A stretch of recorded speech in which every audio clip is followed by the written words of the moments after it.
রহিম জানিয়াসিয়াছে মাওলার দরবারে, আল্লাহ তারাইও না মোরে। তোমারি দরজার গোলাম, তোমারি দুয়ারে। আসিবারই কথা ছিল নিয়া নেকির বোঝা, ভাগ্যদশায় আসতে হলো নিয়া পাপের বোঝা। আসিবারই কথা ছিল নিয়া নেকির বোঝা, ভাগ্যদশায় আসতে হলো নিয়া পাপের বোঝা।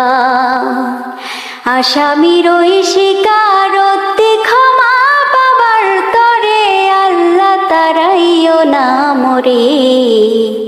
তোমারি দরজার গোলাম, তোমারি দুয়ারে, তোমারি